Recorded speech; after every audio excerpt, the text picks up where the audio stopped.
दोस्तों सुजलॉन एनर्जी की बात करें तो काफ़ी अच्छी आज गुड न्यूज़ निकल के आ रही है, क्योंकि सुजलॉन एनर्जी में एफआई जम के खरीदारी करते हैं हमेशा, और पिछले 2-3 महीनों से एफआई बाजार से निकल चुके थे। लगातार उनकी बिकवाली जारी थी और उसी हिसाब से सुजलॉन के शेयर में भी गिरावट हो रही थी। लेकिन अब एफआई बाजार में फिर से लौट आए, तो आप समझ सकते हो कि अब सुजलॉन में फिर से एक तेजी का दौर शुरू हो सकता है। तो क्या इस मौके का फायदा उठा के हमें सुजलॉन में इन्वेस्टमेंट करना चाहिए? वैसे अगर आप देखें तो सुजलॉन एनर्जी ने अपना जो राइट इशू जारी किया था उसकी डेट भी आ चुकी है, जहाँ पे आपको उसकी जो 50% अमाउंट है वो चुकानी है। सुजलॉन एनर्जी की बात करें तो स्टॉक 8 के आसपास काफ़ी मजबूत सपोर्ट के साथ बहुत समय से ट्रेड करता हुआ आपको दिखाई दे रहा है, और यहाँ पे एक तरह से देखें तो ये इसका बॉटम बन चुका है और एक नई तेजी की शुरुआत भी हो सकती है, और एफआई के साथ मिलने के बाद तो इसमें एक नई तेजी की शुरुआत भी हो सकती है। यहाँ पे कुछ बड़ी अपडेट निकल के आ रही है जो इशारा करिए कि आने वाले समय में ग्रीन एनर्जी सेक्टर में एक बहुत बड़ी तेजी आने वाली है। और जैसे कि इस बार G20 हमारे यहाँ पे होने वाला है, और उसके बाद में सरकार ने जो अपना गोल सेट किया है उसके हिसाब से तो इस सेक्टर को कोई भी रोकेगा तो भी रुक नहीं पाएगा। और ऐसे में विंड एनर्जी सेक्टर की इंडिया की सबसे बड़ी कंपनी है सुजलॉन एनर्जी, और सुजलॉन एनर्जी के ऊपर पूरी तरह से देखें तो गवर्नमेंट का भी सपोर्ट साथ में शामिल है। तो क्या ऐसे में सुजलॉन में इन्वेस्टमेंट करना चाहिए? क्योंकि पेनी स्टॉक में जब भी इन्वेस्टमेंट करते हैं रिस्क के साथ ही करना पड़ता है, तो ये भी एक छोटा पेनी स्टॉक है फिलहाल। तो आप रिस्क लेने की ताकत रखते हैं तो फिर इसमें इन्वेस्टमेंट भी कर सकते हैं। तो यहाँ पे बहुत सारी बातें हैं जिसको इस वीडियो के माध्यम से डिस्कस करेंगे।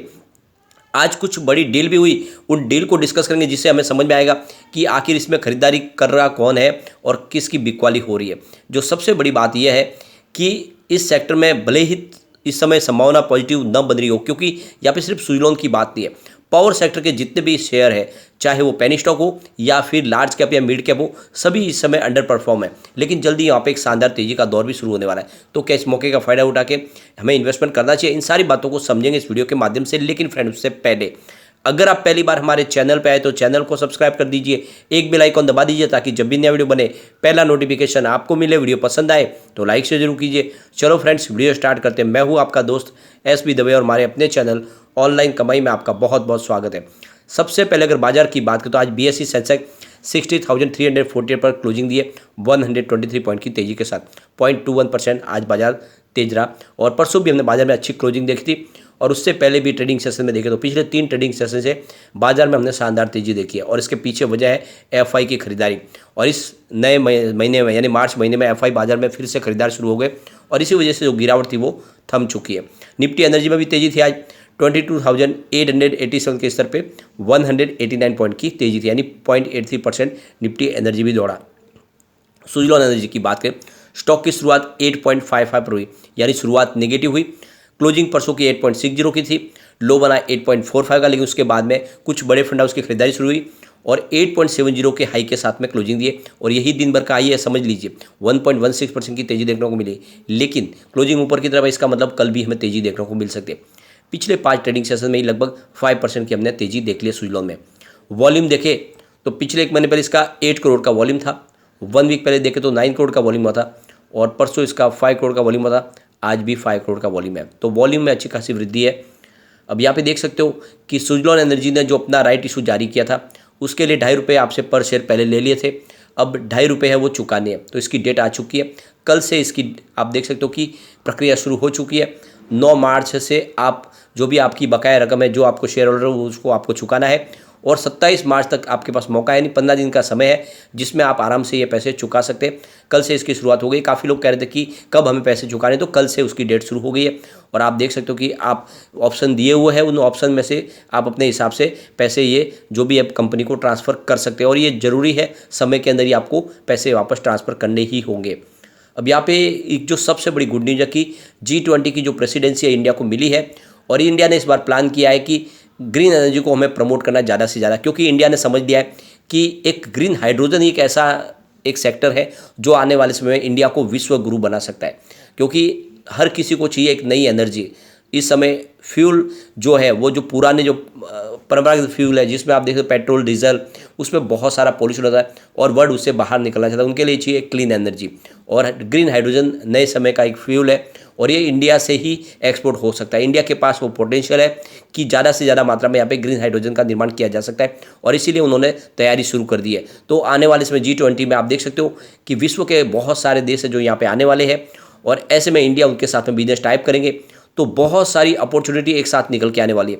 ऐसे में जितनी कंपनियां जो विंड एनर्जी या फिर सोलर एनर्जी का काम करिए उनके लिए काम बढ़ने वाला है।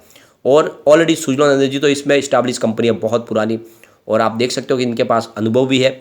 विश्व के कम से कम 17 देशों में कंपनी काम भी कर रही है। ऐसे में सुजलॉन को मौके ज़्यादा मिलने वाले हैं। तो ये G20 ये काफ़ी शानदार रहने वाला है, और ऐसे में इसकी प्राइस फिर बढ़नी शुरू हो जाएगी। उससे पहले ही मौका है कि इस समय पेनी स्टॉक बना हो, तभी आप इसमें इन्वेस्टमेंट कर सकते हैं। यहाँ पे देख सकते हो बेंगलुरु में हमारे जो PM नरेंद्र मोदी जी ने जो बयान दिया था कि उनका कहना है कि जो इस समय एनर्जी डिमांड है वो 11% की तरीके आगे आने वाले समय ग्लोबल लेवल पे बढ़ती हुई दिखाई देगी। यानी फिलहाल 5% है, ये बढ़ के 11% तक जा सकते हैं इंडिया की एनर्जी डिमांड ग्लोबल लेवल के हिसाब से देखें तो यहाँ पे इंडिया ने डिसाइड किया है कि G20 के दौरान एक मेमोरेंडम साइन किया जाएगा, यानी MOU साइन होगा, जिसमें इंडोनेशिया, मलेशिया, थाईलैंड और ये जो कंट्रीज़ के साथ में अब बिजनेस टाइप किया जाएगा, जिसके माध्यम से ग्रीन एनर्जी का उत्पादन करके उनको एक्सपोर्ट किया जाएगा। तो यहाँ पे देख सकते हो कि जो इंडिया के पावर सेक्रेटरी आलोक कुमार, उनका कहना है कि जो मेंबर कंट्रीज़ है उनका रिस्पॉन्ड काफ़ी पॉजिटिव है ग्रीन एनर्जी को लेकर, और उनकी तरफ से ये कहा जा रहा है कि इसमें हम निवेश करने को तैयार हैं। इंडिया ने भी ऑलरेडी अपने बजट में 35,000 करोड़ की एक काफ़ी बड़ी रकम सैंक्शन की है, जिसके माध्यम से इस सेक्टर में ज़्यादा से ज़्यादा निवेश किया जा सके। इंडिया ने अपना गोल सेट कर दिया, 2070 तक नेट जीरो कार्बन पॉलिसी में जाना है। तो यहाँ पे देख सकते हो कि इंडिया ने अपना ग्रीन हाइड्रोजन जो मिशन लॉन्च किया उसके लिए भी अलग से 19,440 करोड़ की बड़ी रकम यहाँ पे अनाउंस की है, जिसके माध्यम से आने वाले समय में ग्रीन हाइड्रोजन का निर्माण करके उसको एक्सपोर्ट करना शुरू किया जाएगा। एक यहाँ पे बड़ी अपडेट और निकल के आ रही है, इलेक्ट्रिसिटी कंजम्पशन बढ़ रहा है इस समय। आप देखें तो जनवरी महीने में जो इलेक्ट्रिसिटी कंजम्पशन रहा है करीब टोटल वो 13.5 बिलियन किलोवाट पर आवर्स के हिसाब से रहा है, यानी इसमें 12% की वृद्धि है पिछले साल के मुकाबले। तो ये आप देख सकते हो कि नेशनल ग्रिड के जो डाटा निकल के आ रहे हैं कि डिमांड बढ़ रही है। और पीक आवर में देखें तो 211 गीगावाट का यूज हुआ है, जिसमें 10% की वृद्धि है पिछले महीने के मुकाबले। यानी आप ये देख ही सकते हैं कि लगातार इलेक्ट्रिसिटी कंजम्पशन बढ़ रहा है। और जैसे जैसे देखिए गर्मी इस बार बढ़ रही है, आप देख सकते हो फरवरी से ही गर्मी शुरू हो गई थी और इस वजह से इलेक्ट्रिसिटी कंजम्पशन बढ़ने लगा है। और ऐसे में ग्रीन एनर्जी के सोर्सेज की ज़्यादा आवश्यकता शुरू हो चुकी है। ज़्यादा से ज़्यादा ग्रीन एनर्जी के माध्यम से बिजली का उत्पादन शुरू करना होगा। और यहाँ पे जो सरकार ने नई पॉलिसी बनाई उसके तहत अब पूरी तरह से जो फ्री हो चुके हैं, चाहे सोलर एनर्जी और विंड एनर्जी, वो अपने इंडिया के किसी भी डिस्कॉम को अपनी बिजली बेच सकते हैं। और ये तरह से उनको नज़दीक के डिस्कॉम को बेचने की कोई यहाँ पे बंधन भी नहीं है, तो उसका फ़ायदा भी देखने को मिल रहा है। और सबसे जो बड़ी बात है, डिस्कॉम भी अब अपना जो पुराना कर्ज भी चुकाना शुरू हो चुके हैं, तो इन कंपनियों का भी जो ज़्यादा करके जो बोझ था वो भी कम होता हुआ दिखाई दे रहा है। यानी कुल मिला के पॉजिटिव पीरियड शुरू हो चुका है। यहाँ पे आज कुछ बड़ी डील हुई जिनको हम डिस्कस करते हैं, जिससे हमें समझ में आएगा कि यहाँ पे खरीदारी कौन कर रहा है। तो सुबह बाजार खुलते ही 9:16 पर 8.50 की प्राइस से 10,68,000 शेयरों की एक बिकवाली हुई। लेकिन उसके बाद देखें तो 2:02 पर 8.55 की प्राइस से यहाँ पे 18,97,000 शेयरों की बड़ी खरीदारी हुई। उसके बाद 3:05 पर 8.50 की प्राइस से 18,10,000 शेयरों की एक और बड़ी खरीदारी हुई। उसके बाद 3:18 पर 8.55 की प्राइस से 18,03,000 शेयरों की बिकवाली हुई। तो फिर 3:19 पर बाजार क्लोज होते थे 8.60 की प्राइस से 10,16,000 शेयरों की फिर से एक बड़ी खरीदारी हुई। तो ये तो आप समझ ही सकते हो कि बिकवाली थोड़ी कम है और खरीदारी ज़्यादा है, यानी बड़े फंड हाउस यहाँ पे खरीदारी करें। और इसके पीछे वजह यह है कि एफआई बाजार में फिर से लौट आए। अगर हम बात करें एफआई की, 1 मार्च को उन्होंने 424 करोड़ की बिकवाली की थी महीने की शुरुआत, लेकिन 2 मार्च को उन्होंने 12,770 करोड़ की बम्पर खरीदारी की।